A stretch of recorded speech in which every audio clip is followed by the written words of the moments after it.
workshop. So I want to talk mostly about animal models for post-traumatic stress disorder, and actually the fact that there are no animal models for post-traumatic stress disorder, in my opinion, at least not a good model. But of course, post-traumatic stress disorder, if you experience a severe trauma, that's a serious disorder, and there are so PTSD is characterized by these strong traumatic memories, but that's not selective for post-traumatic stress disorder. Of course, you have several other disorders where you also have strong emotional memories. For example, phobias, drug addiction, OCD, etc. So how can you study that in animals? Of course, the most simple thing is that you just expose an animal to a severe trauma itself, and then look at changes in behavior or in the brain. But the question is that really a good model for PTSD? Is PTSD characterized simply by these strong memories, or is it more an aberrant processing of strong memories? For example, leading to unwanted retrieval, so intrusions, generalization of fear, or an impairment in extinction. Yeah? That's an important question, because the other thing is only a very small percentage of humans that experience trauma will develop PTSD. So strong memory is not the same as having PTSD. And how can you model that in animals, this aberrant processing?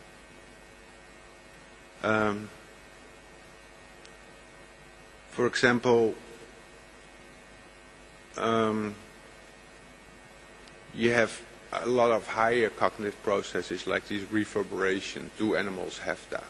I mean, and of course the biggest problem is that indeed it's a small percentage, both of humans that develop post-traumatic stress disorder, but also, the treatment is mostly extinction therapy, exposure therapy, and that only works in a small percentage. So on the one hand, there is clearly a big need to improve treatment, because indeed, as you can see here, 50% do not respond to the treatment. But on the other hand, that makes it difficult, because how do you look at these individual differences? And so there are now several, at least to improve the outcome of exposure therapy is a big business, more or less, scientific business. And there are, of course, many drugs that we know affect memory, that can enhance by itself extinction learning in animals.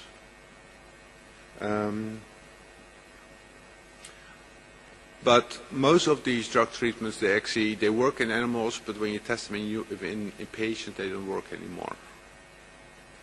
Or at least, you get very disappointing results. So apparently just having a memory-enhancing drug, what works in animals, will not automatically mean that you can use that drug to improve the outcome of exposure therapy.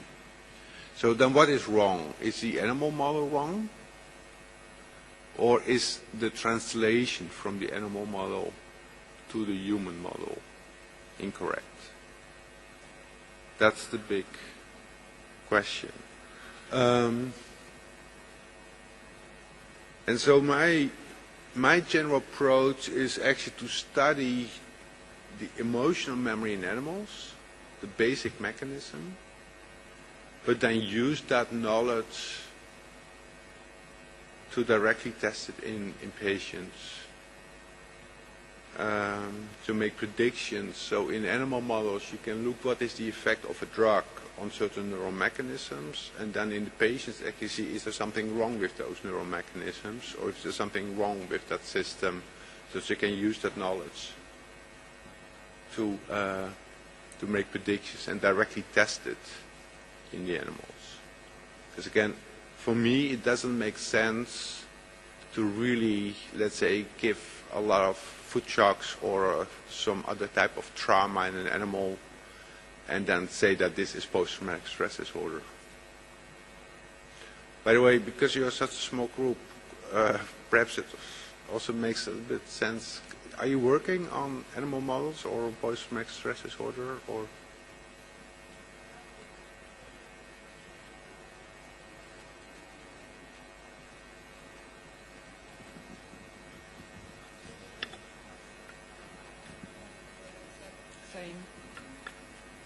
Exact same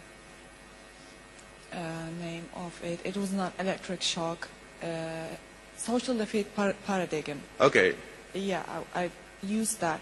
But the biggest problem was that the individual differences. We thought that every animal we apply the same procedure would come up with the same results as for anxiety. But it was not like that. But after that, because that was our fault, because we didn't dig deeper to studies back.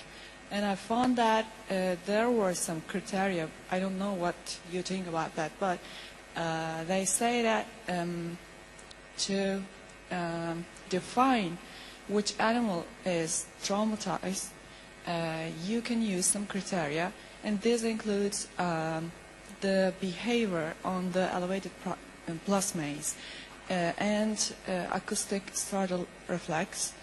And when we went back and again did some statistics by choosing just the animals who were not able to go to the open arms, who were in the closed arms always after the trauma, we get better results, but not very efficient. And that was our biggest problem about that issue. Yes. And of course, I guess the other thing is also that you mostly look then shortly after the trauma, probably in if they have any changes in the behavior. But of course, PTSD is something that develops over a long period of time. I mean, exactly. If you go back to this accident here, probably everyone, if they experience this accident and they survive it, has a problem sleeping the next day. So everyone will show problems, emotional problems, very shortly afterwards. But the thing is that most people recover over a period of months, perhaps, and they can go on with their life, or they give it a place. But there are some people that cannot. And that aspect is also very difficult to monitor and to examine in animals.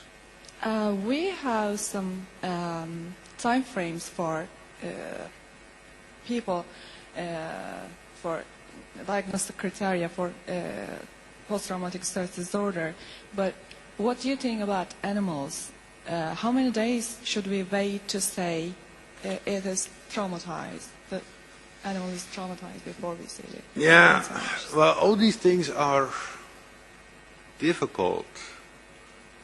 And that's why I actually like to stay away from it. I mean, of course, the human is the best model, because humans can tell you exactly how they feel and if they cannot function.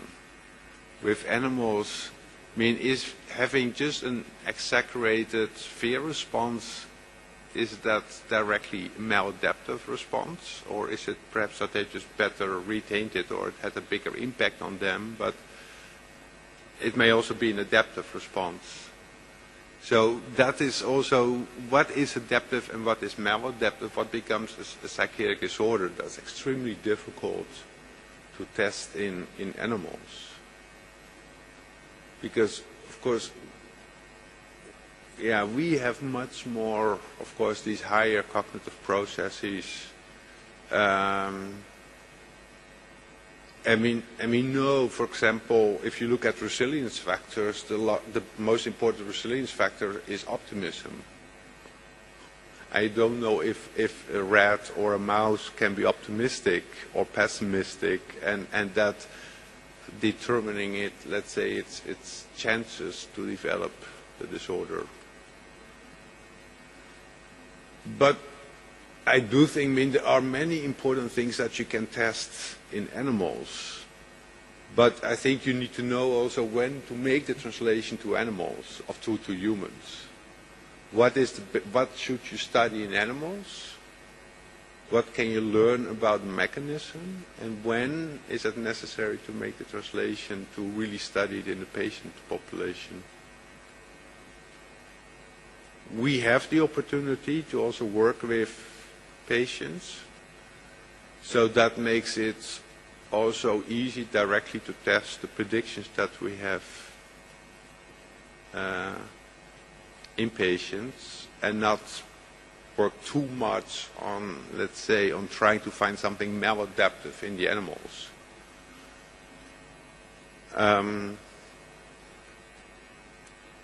So, but by the way, what are you also? No? No experience, but you're interested. Good. Yeah, so I don't know exactly what we should do with such a small group. If we, I prepared something, but I would like to make it a little bit more informal if that's possible.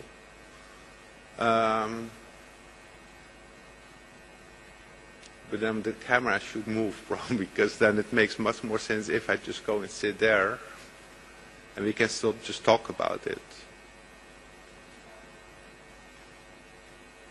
Because it feels a bit weird.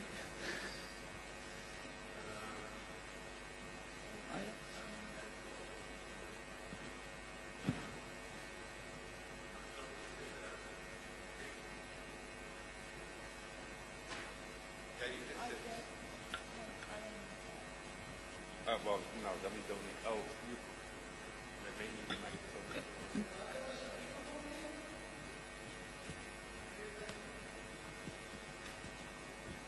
Okay.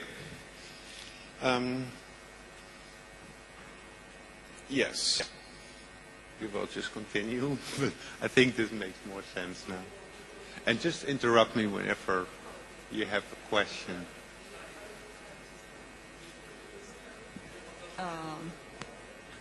The effect of social support. After we apply the trauma, it makes very big difference if we isolate the animal in a cage or in a cage with a sibling or a cage mate. I have read some studies, in fact, about the effect of the positive effect of the social support after the trauma. But also there is this problem when you isolate an animal, even if you do not apply any traumatic experience before, the animal would be stressed, and so the control groups could be according to that. But what we found was that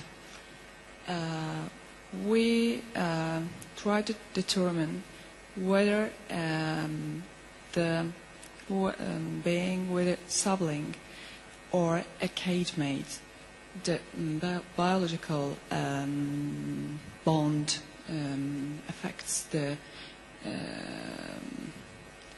level of social support after the trauma, according to healing. That was so premature, and their methods were so. But what we found was that if the cage mates were siblings, the siblings were much traumatized, according to our cage mates. Not the one who we apply trauma. Yeah. So some empathy. Yeah. Of course, that's an important. This, of course, you only did, or here also the social defeat. So So that makes it by itself also a bit difficult, because on the one hand, with the social defeat, they learn that they cannot trust other animals, and on the other hand, the animal which we use with social defeat was different. Maybe it was long A1s, and we used the down lace for study group, and I don't know if it makes difference. yeah. Well, we did some experiments on empathy. So we had with electric shock. So we had first had some animals receiving electric shock, and then they had to watch others receiving electric shock, and then you saw indeed that the animals show a big, yes, a fear response. It was a witness too. Social defeat program we used. There were witness and I can't find the right word. The study word. We call it demonstrator. Demonstrator. The animal which we applied yes. procedure. Yes. What is that called? Victim. Yes. Yeah. Victim and witness. Yeah. And yeah. sorting interrupt. No, but of course. Okay, there is to some level there is. Well, you don't know if it's really empathy or if it's actually memory. Yeah. Yeah. But of course, empathy is a very important aspect in post-traumatic stress disorder. I mean, especially if you're just witnessing an accident or see something on TV, only if you are actually traumatized by it yourself, or if you feel sorry for the other people, then you have also a big chance on developing post-traumatic stress disorder. Yeah, so the empathy aspect of it is also a very big risk factor. But that is also something that is very difficult to actually determine in animals, at least the level of that. Because you don't know indeed if it's empathy or really sympathy, that they feel sorry for the other animal, or if they actually think, okay, I may be the next one. We didn't use empathy, the word empathy, because of that, because yeah. it is so hard. We just, the clinical majors inside. Yes, it's really hard to say yes. it's empathy. Well, that is the difficulty. I mean, if in general in an animal model of PTSD, because I mean, if the problem is not having a fear reaction per se, but if is that you are more haunted by the reaction. Yeah? If you have intrusions, if you have nightmares, that is where people are suffering from. But an animal... We will never know that. No, that's the problem. So you can assume, because an animal shows an exaggerated fear response, that it must have PTSD, but you don't know that. Oh, we try to evaluate a level of avoidance, and we just got that here. Before we apply the procedure, we, of course, we didn't invent that. We got it from other studies. We hold the stressing animal. Sorry for that. I couldn't. It was long. It was big animal. Okay, the aggressor. Yeah. Yeah. We hold that in here, and there were 4 sites. Okay. We put our little animal here, Sprock, and it is here the interaction side. And we examined the time that animals spent in those areas, and the total time. Yes. And after we apply social defeat paradigm, we did that test again. Is that the model from Inga Neumann, by the way, in Germany? That would be. couldn't remember. Okay. It's not our No, idea. but of course, I mean, if you have been beaten by a rat, by another rat, it's a very normal and adaptive response to go away from that animal. Yeah? To avoid. Yes. Yeah, yeah. It is not that you say psychiatric disorder that they basically Yeah, learned, it's okay, not- I better go away from that animal. So it's actually a very adaptive response. Yeah. But then again, the question is, to what extent is this then also a model for a post-traumatic stress disorder, if it's just a good adaptive response of social learning? Oh, yes. So what are we going to do? No, but that is the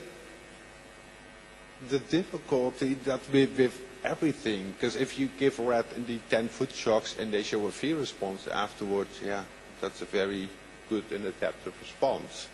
It would be worse if they would not. I mean, if this defeated animal would just go around here, then he had not learned anything from the experience, and that would also be very bad. Yeah? So that's the difficulty. Actually, I was at a conference where I talked to her and to some of her students, because they also had... Yes.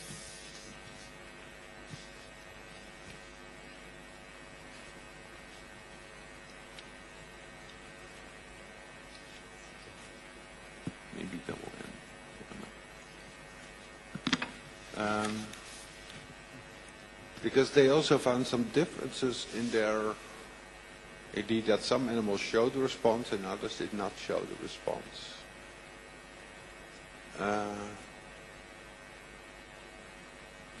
And I don't know what it was.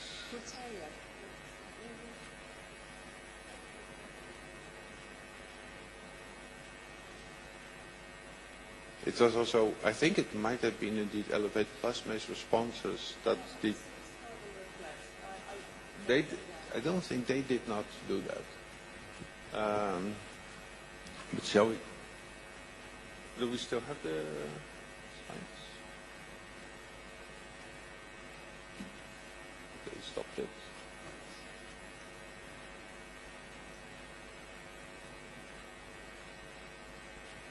Yes.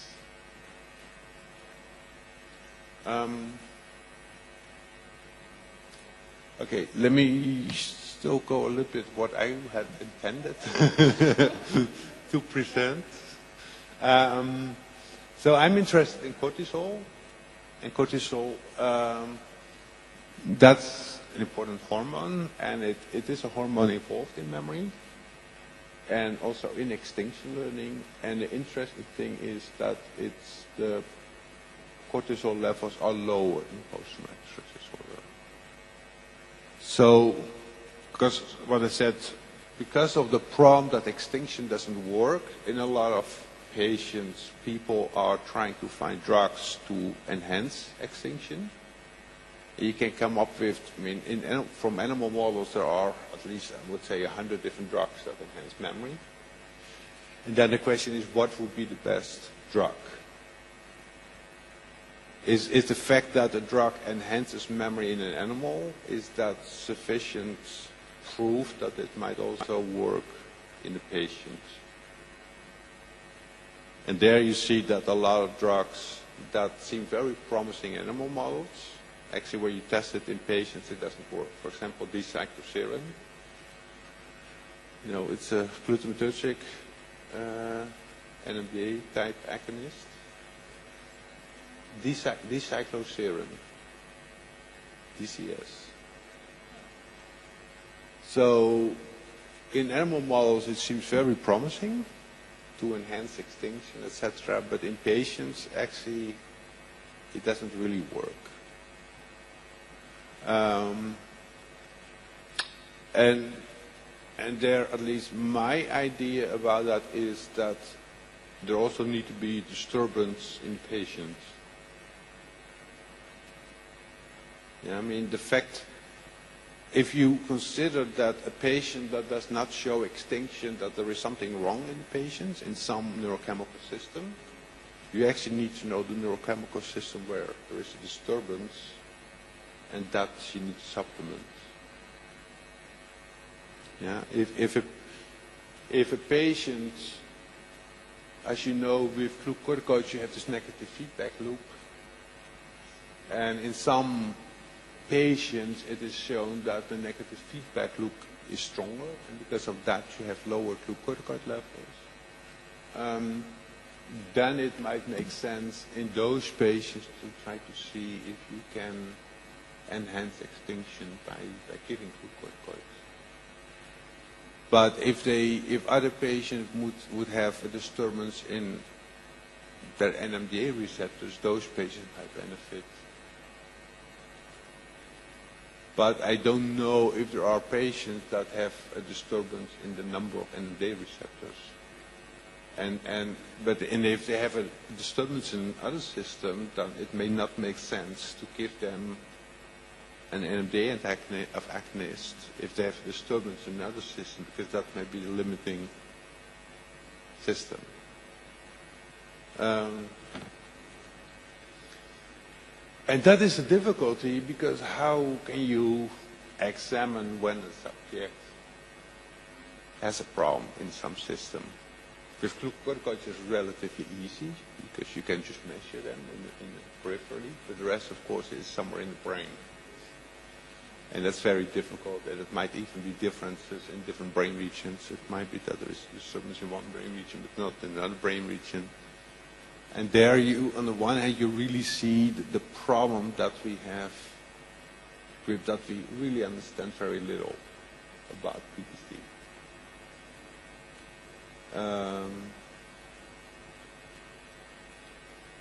Yeah, so we know that so what I said, our approach, so we made it a little bit unofficial. So if you have a question, please join in. Also for you. No, there is also. So during what I said, our process to study this emotional memory. In general, how is emotional memories being formed? Not trying to make it too much of a route of trauma, and then based on that, just use very basic mechanisms about how are these hormones, in this case, working on what brain regions, and from that, look in patient and if there is something wrong in the system, and can we use that information? And I can tell you with the glucocorticoids, it is successful. If it will work with other systems, I don't know. But yeah, during arousing situation, you have, of course, stress responses. These, for example, you have the HPA axis get activated. You get release of cortisol. Cortisol is doing many important things. For the immediate stress reaction, of course, you get an increase in glucose levels. You get immune suppression, so the fight-flight response, etc. But these hormones also feedback on the brain. And you also have the sympathetic nervous system getting activated. Also doing very important thing in immediate stress reaction. But also you get release of epinephrine, so adrenaline, from the adrenal medulla, having also an effect on memory. And so ultimately in the brain, so you have both norepinephrine or epinephrine and glucocorticoids. And so we did a lot of studies on how these hormones affect memory per se. This is one of a study that we did a long time ago where we trained rats in an in-hit avoidance task. It's also called passive avoidance.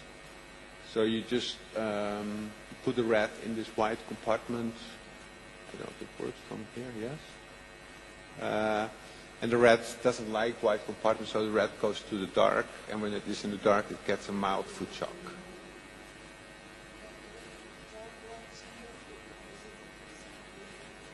Well, other people call it passive avoidance. Okay. There is light and dark, yes. and we Yeah. measure how much time? Yeah, but in this case, we give them a food shock in the dark compartment. Huh. So normally they like to go to the dark, but then they get a shock there, a mild shock. And then afterwards you give them the drug treatment, and then 2 days later we place them back in the white compartment. And so actually they want to go to the dark because they don't like the light, but if they remember that something bad happened in the dark, they don't go there. Wow. And then you see here that if you give them dexamethasone, so synthetic glucocorticoids or the memory, so that there's a latency to go to the dark, on the retention test is much larger. So glucocorticoids enhance the consolidation of the memory. But if we give a beta blocker in the base of the amygdala, then we completely block the effect. So glucocorticoids enhance memory, but it needs norepinephrine. So the ones who take propranolol wouldn't go to the dark side? Well, they go. So this is the latency. So the longer the latency, the better the memory. So the glucocorticoid by itself enhances the memory. But if you give the propranolol, then glucocorticoids do not enhance memory. What is the latency of what? The latency to go to the dark compartment on the test. Oh, okay. So they stay longer in the white compartment. So they have a better memory than the other compartment. They eventually go to the dark. Yes, yes. They never stay there all the time. We have a maximum of 600 seconds, so 10 minutes. But most animals, at the end, they still go to the dark because they really don't like the white compartment. Okay. Because we actually also put another light on it, on top of it, so they really don't like it. But they are afraid. But what you see is they are not just freezing in the white compartment, but they are actually testing. They put one paw, and then they go back, So and then they go with 2 paws, and so they really test, okay, is there a shock now? And at the end, then you see they go, because again, they're actually really motivated to go to the dark. Let another friend go there. Well, they are by themselves, so that will not happen. But you see that there is an interaction between these 2 hormones. And that's important because we know that emotional arousal is inducing the release of norepinephrine. And so if glucocorticoids need norepinephrine, and norepinephrine is released during arousal condition, does it mean that glucocorticoids only affect memory for arousing information? So that's what we tested in an object recognition task. So in object recognition task, so you basically place a rat in a box with 2 of the same objects. Okay. Yeah, a light bulb in this case. Light bulb. Yeah, in this case it's a light bulb, and the rat is kind of interested in it, explores it a little bit. And then on the test, we replace one of the object with a new one. And if the rat remembered that it has seen the light bulb, it's actually more interested in the other object, but it does not know. Is it the same as new object recognition test? Yes. Okay. Yes.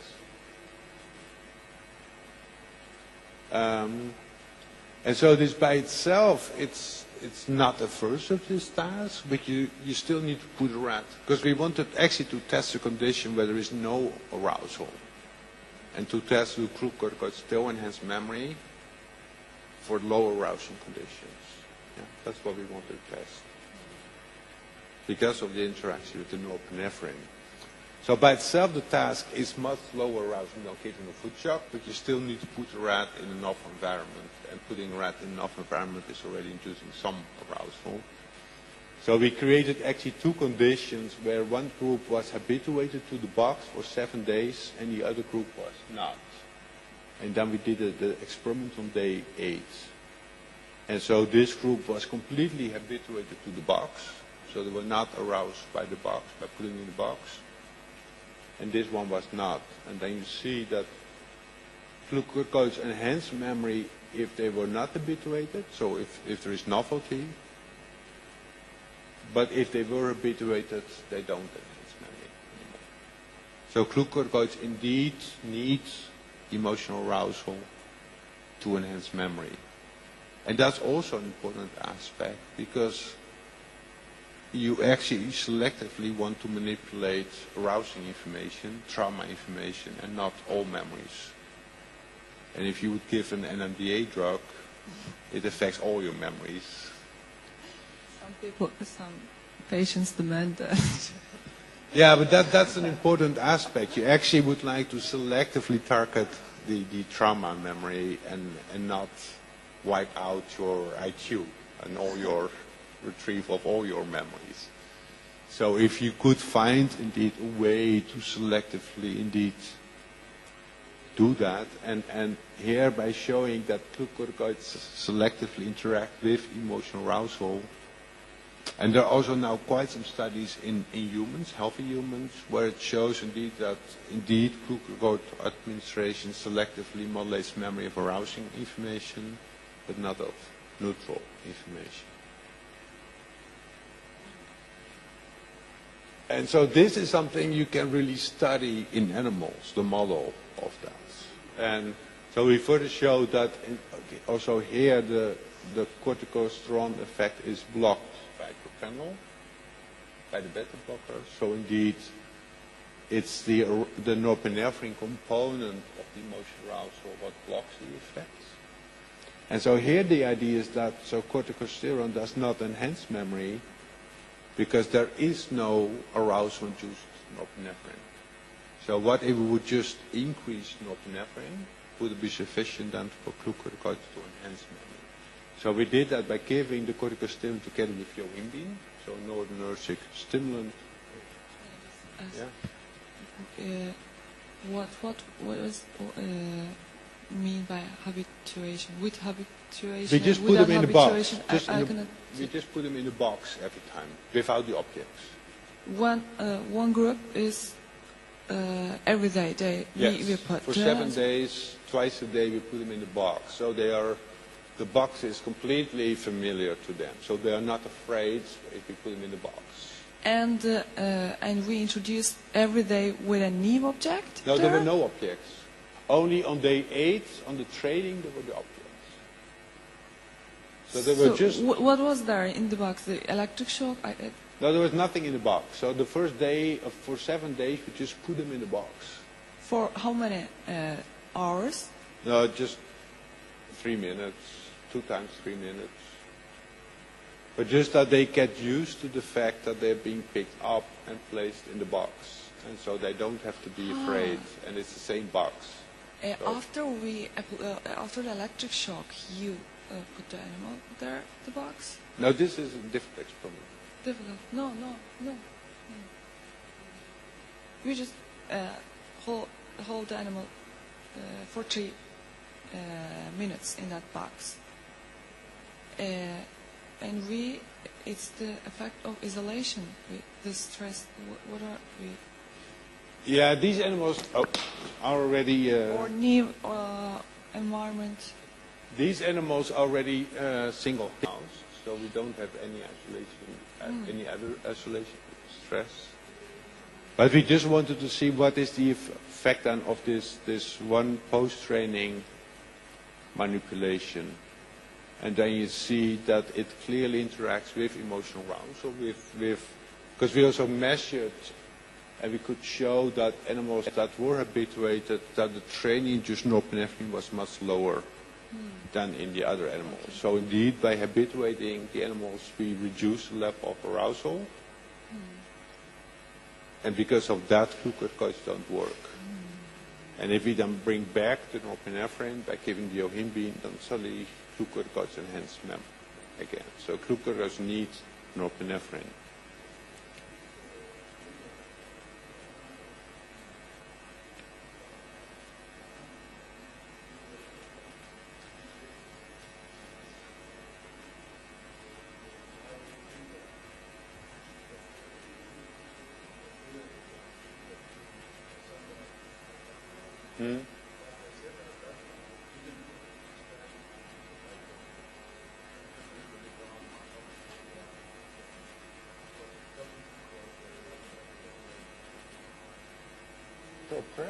should.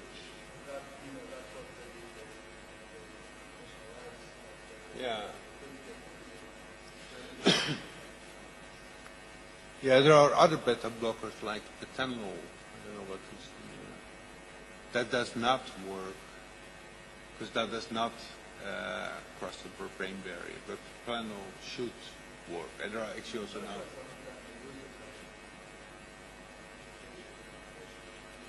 Yes.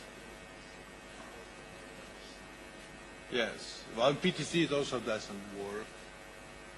I don't think so.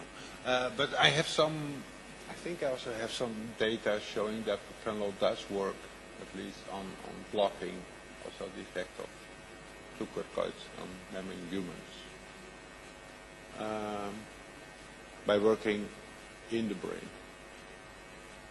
Yeah, so the model that we have is, okay, these hormones, they actually act in part on the amygdala. The amygdala gets activated by these stress hormones, but then the amygdala regulates actually memory in other brain regions. So you basically get the whole brain network being altered in their activity. So another thing what stress is doing, so now I talked that stress or stress hormones can enhance new memories, the consolidation of new memories, but stress also has an effect on remembering. And you might all have experienced that if you're stressed, you actually have a problem in recalling things at that moment. But that's a temporary effect. As soon as the stress goes away. So we tested that a long time ago in a water maze task. So in a water maze task, you put a rat in a tank and let it swim to find the platform. And so that is a hippocampus-dependent task. And on the retention test, you take away the platform and they look at the relative time spent in the different locations.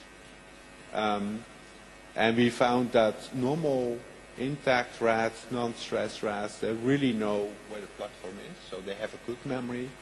But if we apply a stress to the animals just before they have to perform, we get this impairment. So stress does impair recall of information, because if you look 4 hours later after stress, then memory is back. So this is a temporary effect. And it correlates with plasma levels of corticosteroid.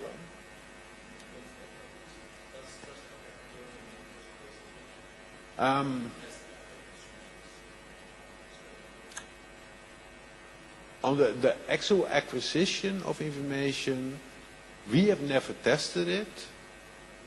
If you look in humans, there are a bit of conflicting findings. Some people find no effects on the actual learning, the actual encoding of information, and some find enhancement and some find impairment. So, but of course on the consolidation there is a very strong effect. I think on the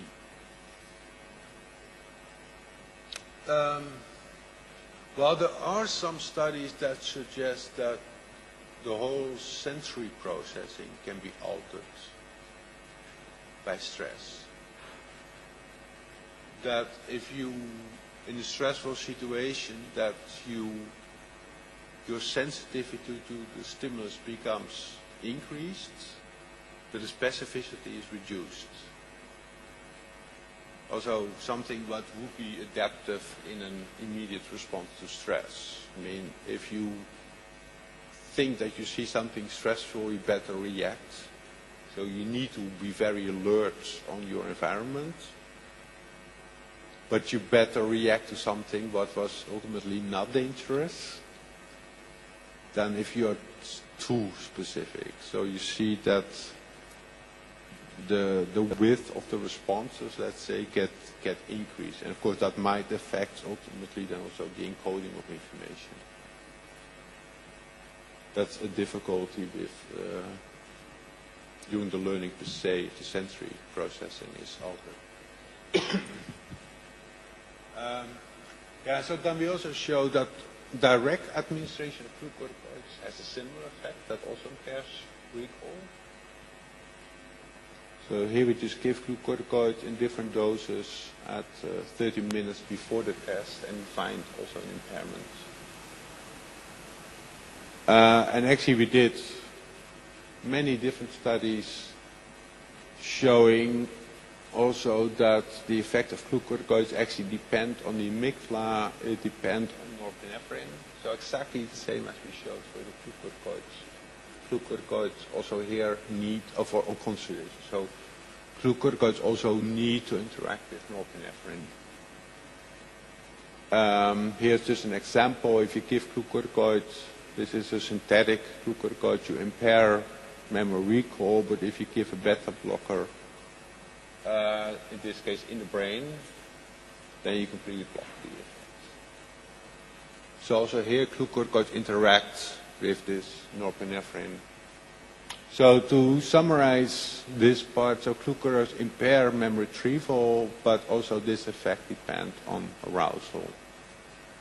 So then we have these different mechanisms. So on the one hand, glucocorticoids can enhance the consolidation of new memories. On the other hand, it can impair recall information and actually also impairs working memory. But all of these effects depend on an interaction with arousal-induced mechanism. So if these memory processes are not stressful or happening in a non-stressful context, then this hormone has no effect.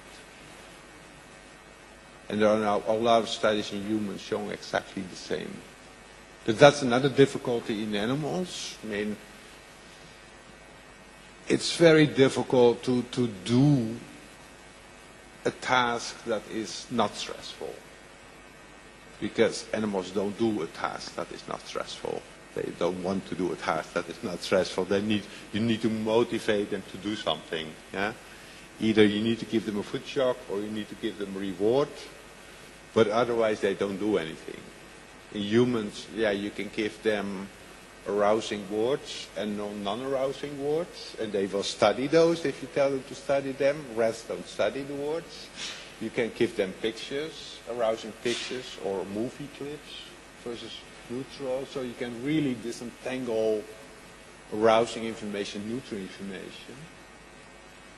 So the object recognition task is the best you can do by habituating them.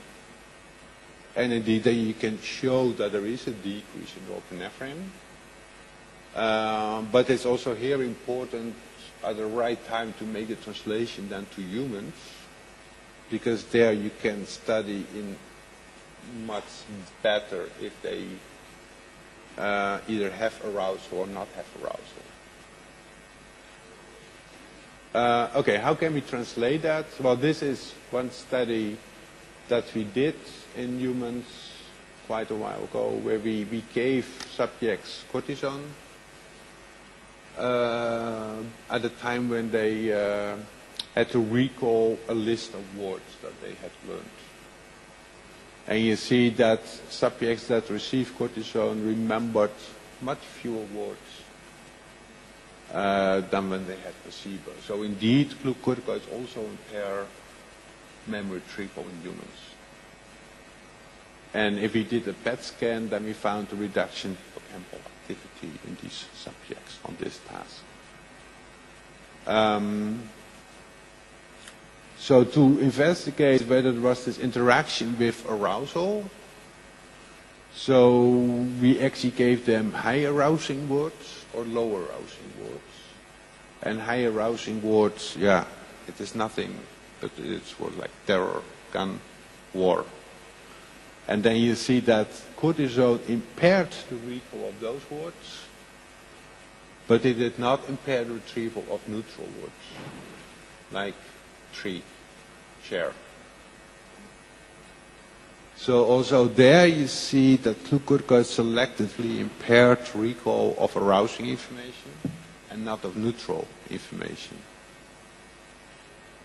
And that effect was blocked by propranolol. And propranolol by itself did not have an effect on the recall information. Yeah, so here you already see some translation from an animal model to healthy subjects to see whether the working mechanism of a hormone, in this case, or memory drug, works in humans. Because, of course, a lot of the memory tasks in humans are actually low arousing. If you would say want to have a cognitive enhancing drug, so not in a fear-related disorder, but you actually just want to improve memory, for example, in Alzheimer's patients, or just if people are too lazy to study and they want to have a memory-enhancing drug. All of these drugs first have been tested in animals, but on arousing tasks where you have to use of norepinephrine, and then you have to apply it to humans where it's mostly neutral information, what you want to enhance. And that's completely different. Also there, then you often see that it does not work because these drugs, almost all of the drugs that we have tested, depend on this amygdala activation. Yeah, so that is, and here you see indeed that you can indeed make then the distinction between,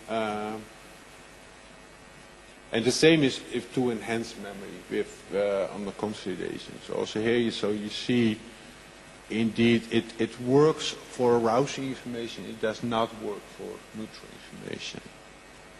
So if this would be a drug to improve memory in Alzheimer's patients, it would be a bad drug because we don't want to selectively modulate memory of arousing information. If we want to reduce memory in fear-related disorders, it might be a good drug because we want to selectively target the arousing information. Okay, some of the clinical studies. Okay, this part is the same as what I showed yesterday, but I think you are the only one in the audience who was here yesterday. So I hope a few.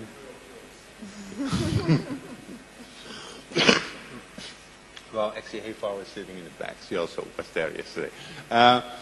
Yeah, so we do studies in collaboration with clinical groups. And well, so PTSD, of course, what I said already at the beginning, that is characterized by intrusive and permissive traumatic memories, which can manifest as daytime recollection, nightmares, flashbacks, all things you actually don't know if an animal has it. And again, that makes a problem because that is the disorder. Everyone will remember if you are being rescued from this car that you had this accident. And you probably have very strong memory of that. And what I said, probably the first month everyone might have a nightmare out of this, but that is a very healthy response. So to have a strong memory of that and a strong reaction to that immediately after the trauma, that is not a maladaptive response that you want to cure. It would be very weird if you survive this accident and you have no memory of that. Or you don't have any nightmares. But it does not affect you. But these things, indeed, recollections, nightmares, flashbacks, these are things we don't know if an animal has it. The same problem is for depressive disorder or schizophrenia. We don't know if the animal, we don't have any test as far as we know that the animal sees some object unless he looks like or depressed, guilty. If the animal feels guilty or low self-esteem, it's the same problem for all. Yes. No, that is, and I think that is the fundamental problem. We are, in the psychiatric disorders, we are actually dealing with a lot of things that in many ways are also really human. Again, we don't know if an animal can have a feeling of guilt in the first place, and certainly not how you can examine that. But if that is an important aspect, and the same, is if these type of things. But then the question is, do you need to still try to make an animal model based on that? Or do you want, because then if you cannot, then there are two things. Either animal models are useless in doing psychiatric research. That would be a very pessimistic conclusion if that is the answer. Or that there are still very important basic mechanisms about how things are working that you can study in animals, but that you need to know when you have to stop doing that and when you have to go to the human, to the actual patient. And that is what we try to do. So we study the effects of how these stress hormones act on the brain, how they affect different aspects of memory. And what I will show also is that the fact that they can enhance concentration but impair memory recall, that's very valuable information if you want to, for selectively arousing information, to come up with possible treatment. But to try to treat, let's say, a post-traumatic stress disorder rat, I think, then you make too many gaps that we don't know if that is really the same as what a human is suffering from. Okay, so in one of the collaborations, so we work with people who study patients in the intensive care unit.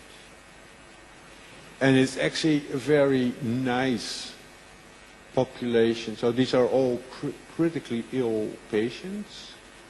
But they don't have any comorbidities. That is a nice thing. Because with a lot of otherwise PTSD patients, see that a lot of patients suffer from depression or have drug abuse, etc.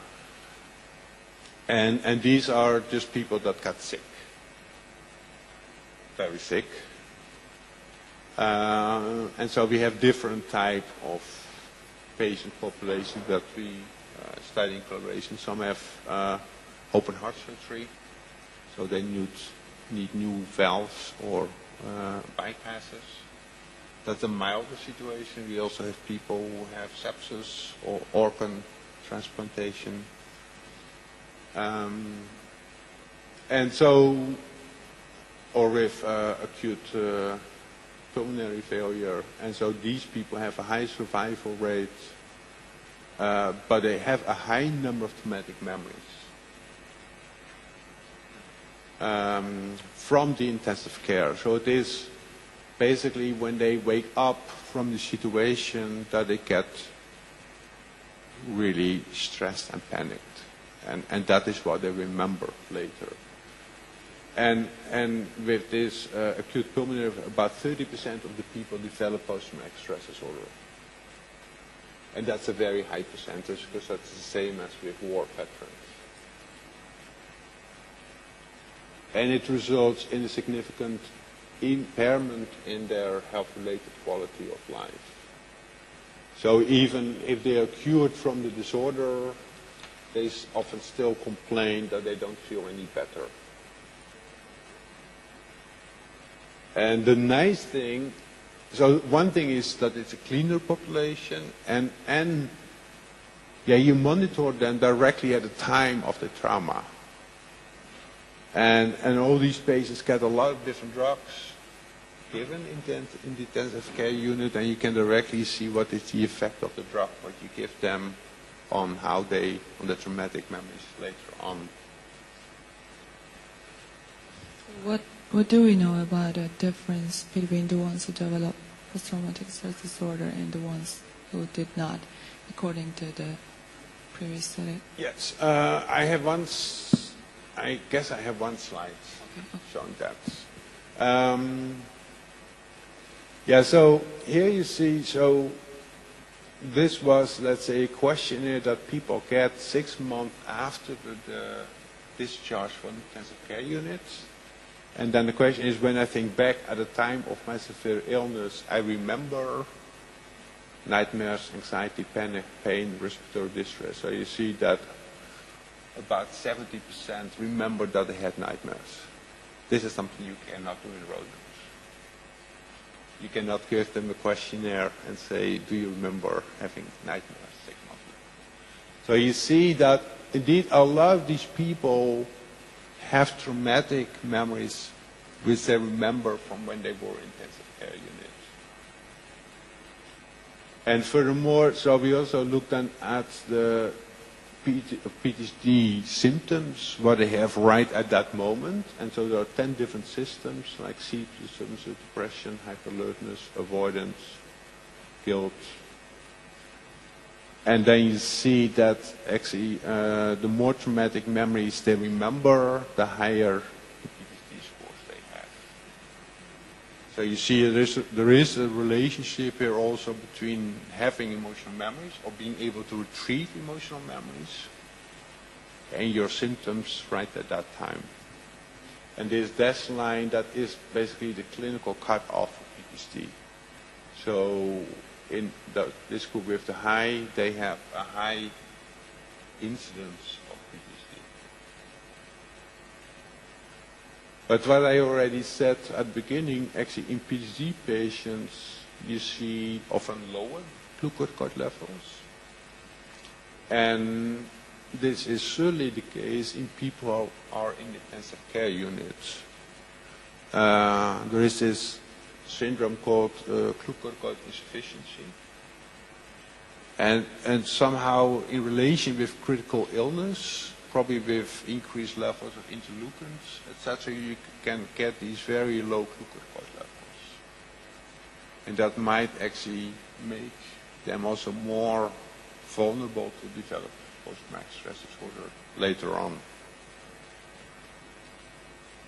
And here you see that even the more memories they can remember, the lower the glucocorticoid levels. And the bigger the chances that they actually develop post-traumatic stress disorder. And then it's important to remember actually that you have this positive feedback loop. What I said, that after trauma, you don't develop immediately PTSD the next day, but the thing is that you constantly, at least some people constantly think about it, and then you store that information, so you get this positive feedback loop, and over time, the memory gets stronger and stronger, and you might develop post-traumatic stress disorder. And in this feedback loop, so you have both a consolidation phase, but also a recall retrieval phase. Yeah, so you need to recall the memory, and then you consolidate it again. Yeah.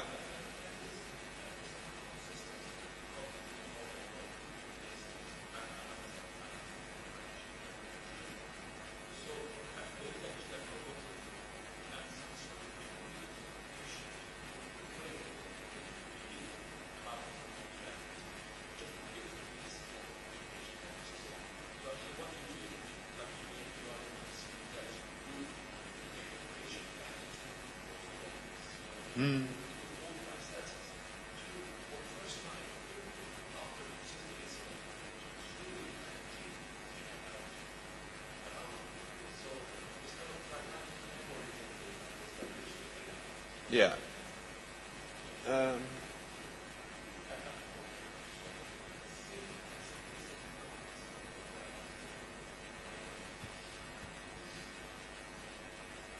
Well, the people may try. Again, I'm not a practitioner, but so the people might perhaps try not to think about it, but you might still have the nightmares and intrusions. Well, another aspect of it is actually the quality of the memory, and indeed either generalization aspects or fragmented aspects of it. Also there we know that glucocorticoid or low glucocorticoid levels might actually induce more generalization.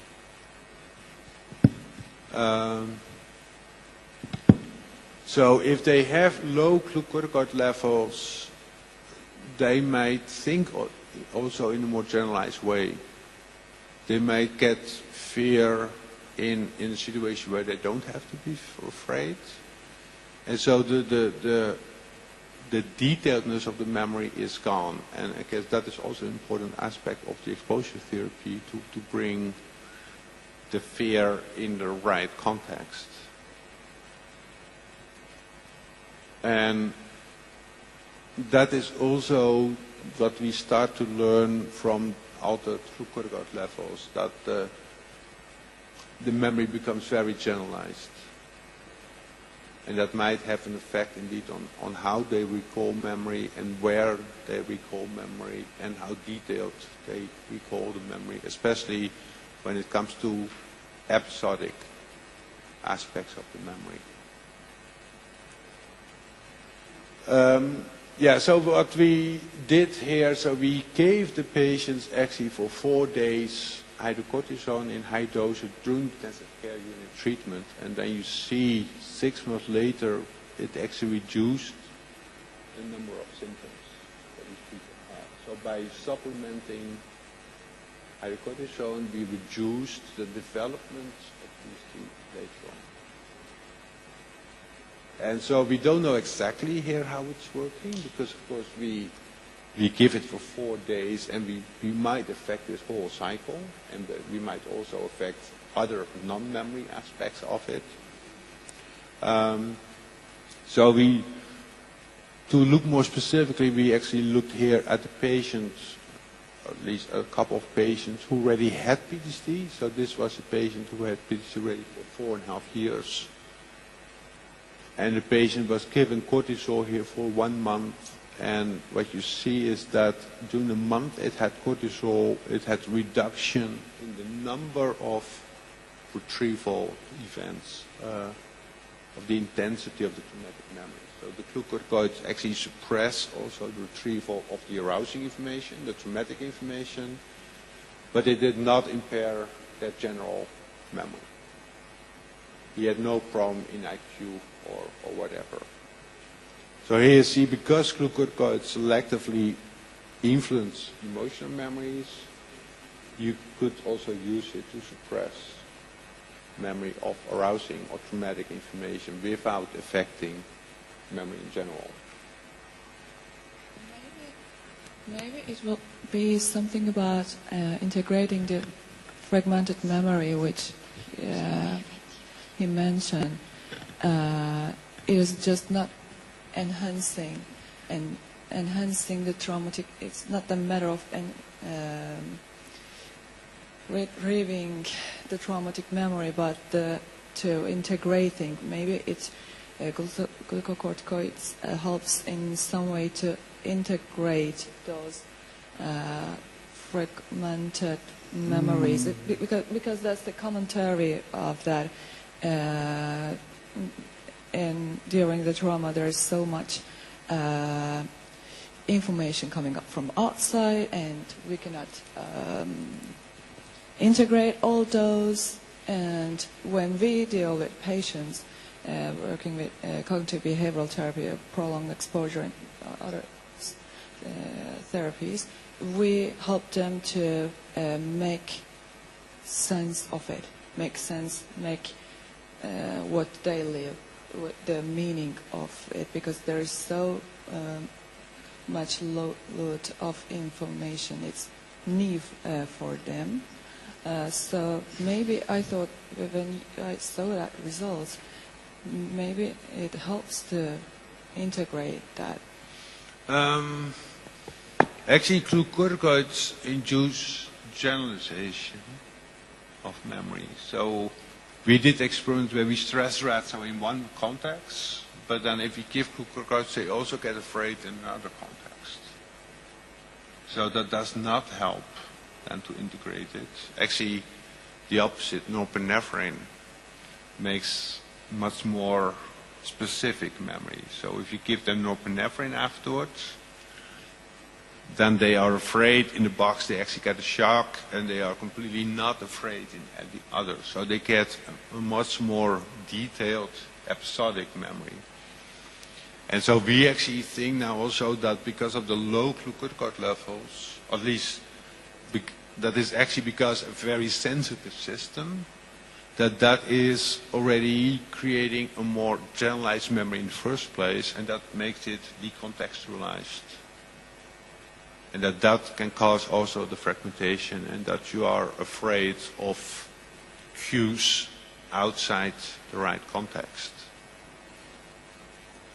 But for the treatment of that might be extremely useful. Because a big problem with the exposure therapy is that it seems to work in the clinical context, but not in a real life situation. So the transfer of the exposure therapy to the real life, that is hampered. So if you can also give a drug that might actually induce generalization, that if you learn not to be afraid, independent of the context, that it might have a beneficial effect. But these are things we don't know yet for the extinction. We have shown that for the consolidation. But I guess we need to hurry up a little bit. This is one aspect what you indicated about who might be vulnerable. So in this study we looked at a polymorphism for the glucocorticoid receptor gene. And there is one SNP where the CC is changed into a GG in the BCL gene, and then you see only those that are carriers of that,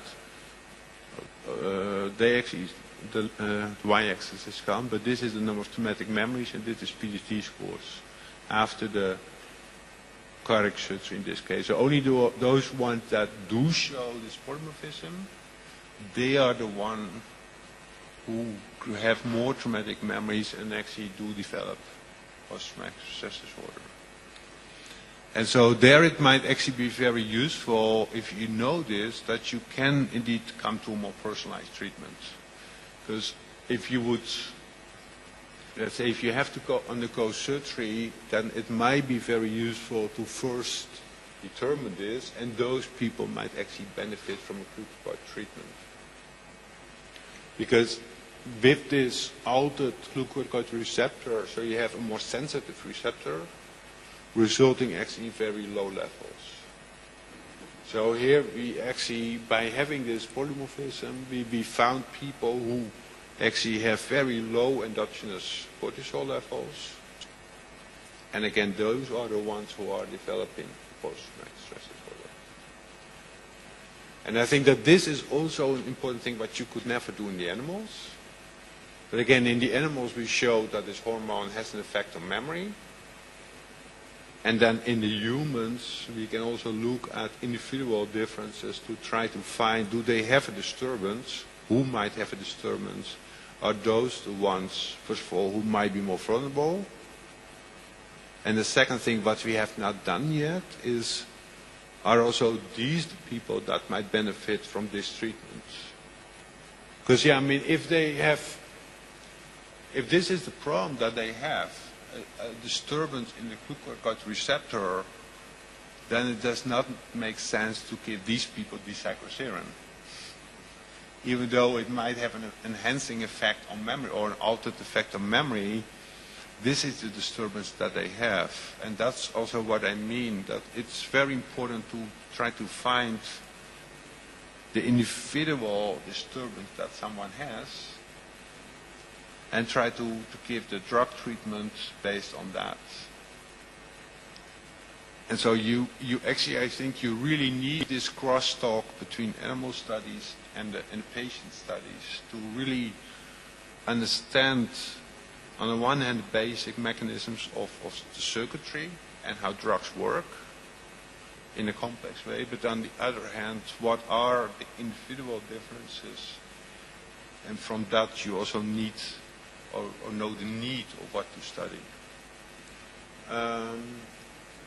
Yeah, actually, this is kind of nice. There was recently, well, a few years ago, there came a meta-analysis where they tested 5 different drugs for the prevention of PTSD, and actually hydrocortisone was found the only one that was effective. And so it is really based actually on the animal studies that we did. So that is nice. That apparently is the only effective treatment. So we have only a few minutes. I mean, I've been kicked out, so I want to move on. Okay, this is kind of important. So this is what I already showed before, that you have an aversive memory. You might recall that, you re-experience that, and you reconsolidate that. But next to that, you also have an extinction. Let's say if you are retrieving it without fear, then you actually create an extinction memory that you need to consolidate. So glucose could impair, let's say, could be useful by impairing recall, but glucose also enhances again of consolidation. So it might also help in the consolidation of extinction memory. So we tested that in this case in people with fear of heights and the virtual reality. And what we showed here is that, so here they got 3 virtual reality sessions, and you see that also in the control situation, the fear ratings go down. But if if we gave them cortisol before each of these VR sessions, the efficacy was enhanced. And that might be because, on the one hand, it impaired the recall. So when they had to do it, they were less afraid. And on the other hand, so that makes it also easier to create an extinction memory. And on the other hand, the cortisol enhanced the consolidation of that extinction memory. So it might be a double action, and that is also something that might be unique for glucocorticoids in relation to other drugs, because like this D-cyclocerin, it is known to enhance consolidation, so probably also enhance consolidation of extinction, but you first need to have extinction in order to enhance that. And if the problem of some of these PTSD patients is that they simply don't form an extinction memory, then also there it would not work because there is nothing to be consolidated. And by impairing recall of arousing situations, when you are in a stressful situation, it might be easier to create a condition, okay, I'm not afraid in this condition. So then you basically makes it easier to create an extinction memory. So this is a study done by others where because glucocorticoid levels of course are not the same in the morning, in the afternoon. We have a peak in the morning. And they did exposure therapy for spiderphobia, I think, also in the morning versus the afternoon. And you see that in the morning it's actually also more effective. And that correlates with the cortisol level. So this supports the idea that higher cortisol levels during exposure therapy might be beneficial. And this was immediately after the treatment, but they also had a 3-month follow-up, and the effect was still there.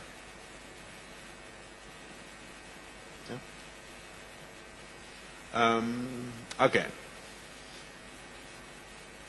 Of course, I show now that glucocorticoids could be beneficial, but there are certain risks with glucocorticoid treatments, although mostly in higher doses. But it has been shown that high dose of glucocorticoids could increase, let's say, the risk for suicide or suicide attempts and all kinds of other psychiatric disorders. So the question is, do we ultimately want to treat patients with glucocorticoids, or would there even be a better way that we could, a more specific way, or perhaps even a safer way? And so there are different possibilities. So one is people are working on trying to find more selective glucocorticoid drugs. that might more specifically target certain brain regions and, for example, not have an effect on the negative feedback of the HSP axis. That might be the future. It might also be useful to better understand exactly how the glucocorticoids work at a molecular level. So you might not be able, or not having to give the glucocorticoids, but give some more downstream mechanism where you might have a more selective action. One interesting thing is actually that glucocorticoids work via the endocannabinoid system, and that perhaps might explain also the high use of cannabis, because basically you are already, that is the same what glucocorticoids are doing. And so it might be considered as some kind of a self-medication of these patients to use cannabis, because it might have exactly the same effects as what glucocorticoids are doing. Here's another one where we actually also showed that endocannabinoid levels are also altered in PhD patients. And of course, the third thing would be that if you really know the mechanism at the brain level, that you might think about directly neurostimulation of the brain regions to basically mimic the effects there, what glucocorticoids would do of other memory modulating drugs, so that you could specifically act on one neural pathway or one brain region right at the time when it needs to be modulated.